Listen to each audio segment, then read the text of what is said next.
Hello, good day! Good day po sa inyong lahat. Welcome back to my channel. My name is Will Mars. This is my Will Vlog. Yan. Pwede nyo rin po akong tawagin na Kuya Will, pero wala po akong ibibigay na jacket. Yan. Wala pang budget. Sa susunod meron siguro. Andito po ako ngayon sa probinsya ng Isabela dahil dito po tayo lumaki at dito tayo may panganak na imbag nagsapa kada kayo ang aming dito'y Isabela.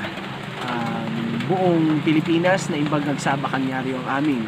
Kini Uncle, kini Auntie, kini Manong, kini Manong, kini Manong, kini Manang, kini Lolo, kini Lola, kini Ading, kini Kuya, na imbag nagsaba kada kayo ang amin. So, ngayon po dito sa Isabela ay signal number 1. So, mapapansin niyo po is masyadong makulimlim po ngayon at saka may paulan-ulan siya. Ang pakiusap ko po sana kay Bagyong Falcon, maging mabait ka po sa amin. Please, please, please. Sana po wag mo pong lakasan. In Jesus name, sana po tanggalin ka na lang po dito sa Pilipinas. Lumabas ka po sa may doon ka sa may karagatan. Doon ka sa may karagatan kumarurot ko ba ganun. So, bakit po tayo gagawa ng video ngayon? Dahil po sa malamig, dahil po sa makulimlim, nagmumukmuk po tayo sa loob ng kwarto. Naisip-isip ko po na mag-video na lang po ako. Pag-usapan po natin yung mga magbalik tanaw po tayo sa mga nakaraan. Nakaraan? Oo, nakaraan. Sa mga beater dyan, nakaraan. Pag-usapang nakaraan, ex na naman yung iniisip nyo, mga ex-girlfriend, boyfriend na naman. Huwag tayong mag-usap-usap doon kasi wala tayong masyadong naging ex. I'm still yun. Hindi ako single ngayon, hindi ako single. I am taken. Love you, mahal. Love you. Ayun, pag-usapan po natin yung mga nakaraan natin. Magbalik tanaw po tayo sa mga kabataan po natin. Sa mga kababatang naging kalaro natin noong panahong bata pa tayo. Yung tipong problema lang natin kung paano tayo tatakas sa nanay natin. Makikipaglaro lang tayo sa mga kaibigan natin, sa mga pinsan natin. So, yun. Please guys, subscribe my channel and then click the bell button na din para po ma-notify po kayo sa mga iba ko pang gagawing video sa susunod.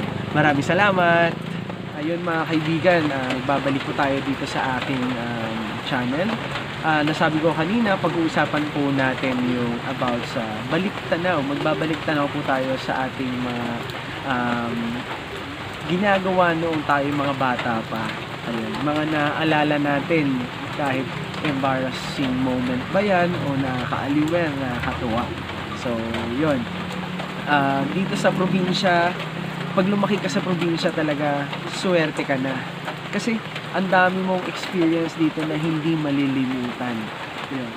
Kasi ang dami mong kalaro, ang dami mong larong ma-experience, unlike sa mga ibang lugar na like sa Manila. Hindi ko alam kung ano yung mga experience nila doon kasi hindi naman tayo taga Manila, taga Isabela po tayo, taga probinsya po tayo. So kapag may mga naalala po kayong mga magandang bagay noong kayo po yung mga bata, please comment nyo naman po dito sa ating video. So, umpisahan ko po, based sa experience ko, nung bata po ako is nahilig po talaga ako maglaro. Yung tipong tatakasan ko yung nanay ko.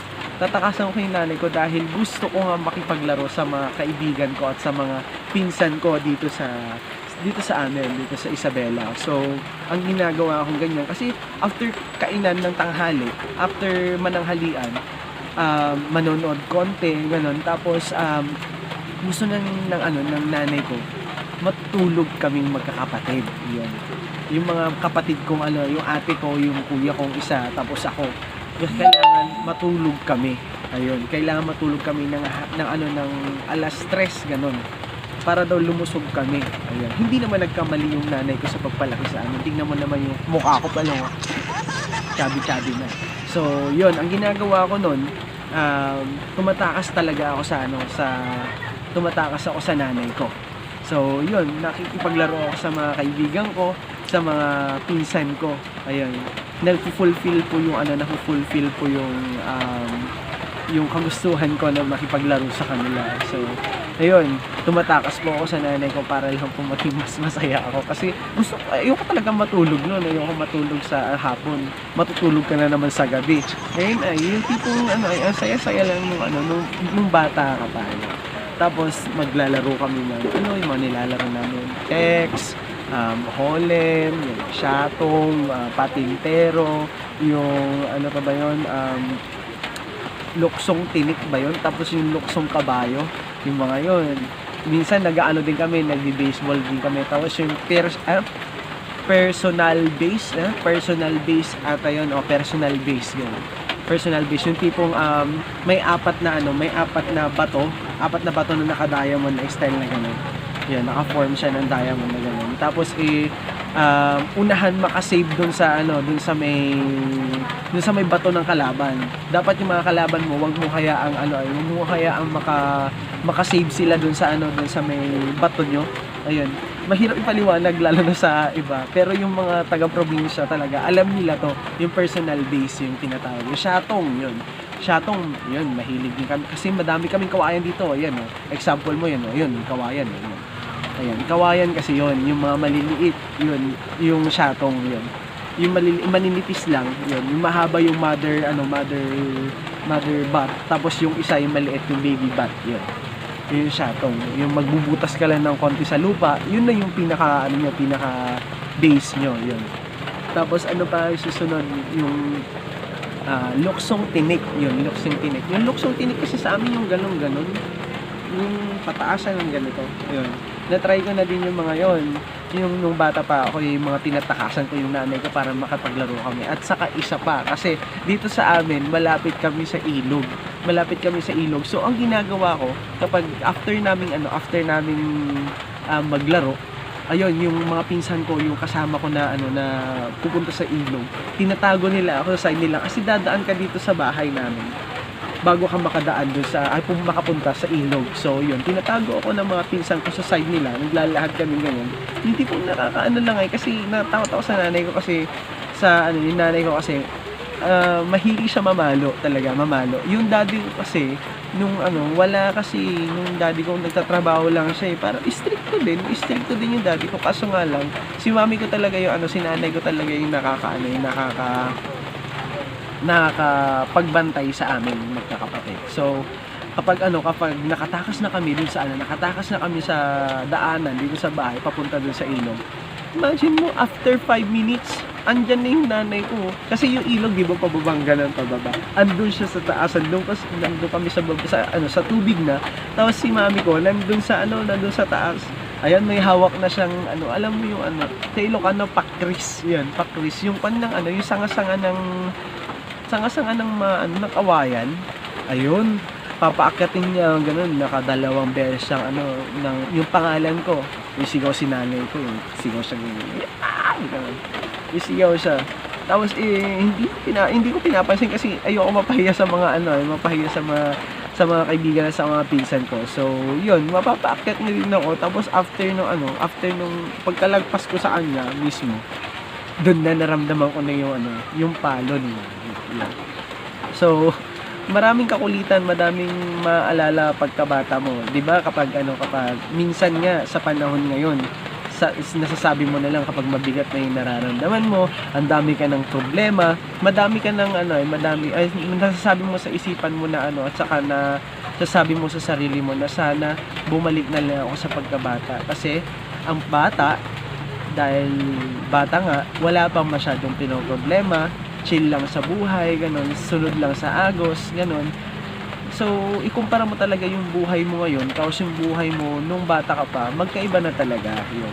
At saka, God knows naman yung ginagawa niya. Alam niya naman yung ginagawa niya sa'yo. Alangan, nung bata ka pa, bibigyan ka na ng malaking responsibilidad na hindi mo kaya. Ayun, isipin mo lang yun. Habang lumalaki ka hanggang tumatanda ka, mas pabigat din ng pabigat yung mga responsibilidad na ibinibigay sa'yo. At saka hindi naman magbibigay ang ating Panginoon Diyos ng pagsubok na hindi natin makakaya. At saka tutulungan niya pa rin tayo. In Jesus' name, wag ka lang mawala ng pag-asa, ng tiwala, at saka kapit ka lang kay Jesus kapag ganun. Nandiyan naman yung pamilya mo hindi ka rin iiwan eh. Hindi ka iiwan ng pamilya mo. Imagine mo, nung bata ka, andyan pa sila, di ba? How about yung mga kaibigan mo noon? Naaalala mo lang sila. They are part of your childhood, pero isipin mo nasaan sila ngayon, 'di ba? May mga sarili na rin silang mga buhay. So, minsan dalawin mo din sila, kamustahin mo din sila, lalo na yung mga ka-close mo nung bata ka pa. Ayan, yung mga kalaro mo, 'di ba na ang gandang alalahanin or maalala yung mga nakaraan noong bata pa kayo, mga pinaggagawa niyo nun. So, kapag nagkaroon kayo ng reunion, ganito, ang saya lang sa pakiramdam na tipong kamustahan kayo. Uy, kumusta ka na? Di ba? Kumusta ka na? Uy, yung iba ka na ngayon, di ba? Parang sarap sa feeling kapag pag matagal na kayong hindi nagkikita, tapos one time magkikita kayo. So, yun, ang sarap lang sa feeling, guys. So, kapag marami pa kayong mga naalala, o gusto nyong balikan, please i-comment nyo lang po dito sa video natin. So, para para mas maging masaya po, at saka please subscribe na din po sa vlog ko po. Yan. So, maraming salamat. Naghanda po ako ng simpleng music para po makatulong po sa pagre-reminisce po natin nung tayo mga bata pa. So, mapapanood niyo po yung video. Sana po sa gumawa ng video, wag po kayong magalit. This is video purpose lang po para po sa ating mga kapatid, kaibigan at sa kapamilya, sa mga nakakaalala ng mga nung bata pa sila. So, maraming salamat po sa gumawa ng video. Nagpapaalam po ako sa iyo, hindi po sa akin yung video, ako lang po yung magko-cover ng music. So, maraming salamat. Thank you. Maraming salamat for supporting my vlog. Real vlog is off. Thank you.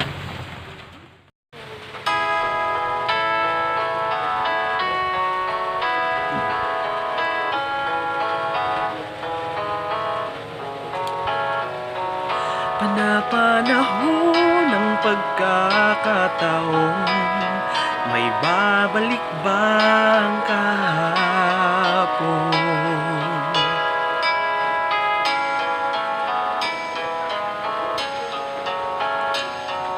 Natatandaan mo pa ba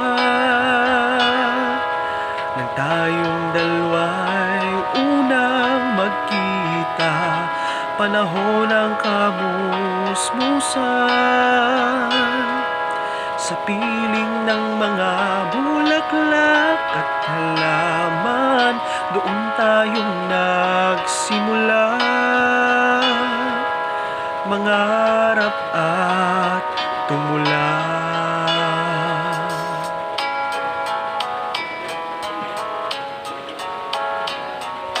Natatandaan mo pa ba? Inukit kong puso sa punong mangga, at ang inalay kong gumamela. Magkahawak kamay sa dalampasigan, malayang tulad ng mga ibon, ang gunita ng ating kahapon. Ang mga puno't halaman ay kabiyak ng ating gunita. Sa paglipas ng panahon, bakit kailangan ding lumisan? Panahon ng pagkakataon, may babalik bang kahapon?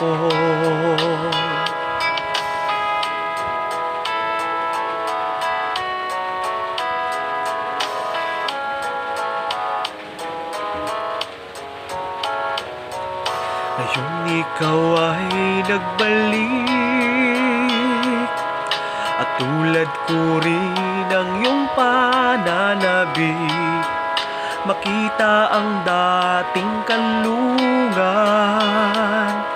tahanan ng ating tula at pangarap, ngayon ay naglaho na. hahanapin pa. Lumilipas ang panahon, kabiyak ng ating gunita, ang mga puno't halaman. Bakit kailangan lumisan? Panapanahon ng pagkakataon, may babalik ba ang kahapon?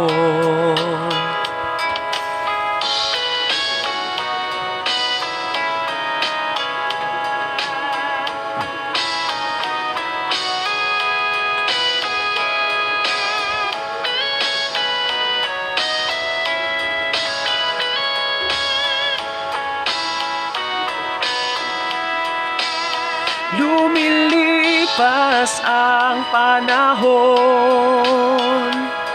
kabiyak ng ating gunita, ang mga puno't halaman.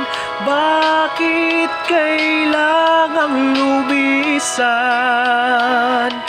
Panapanahon ng pagkakataon, may babalik ba ang kahapon?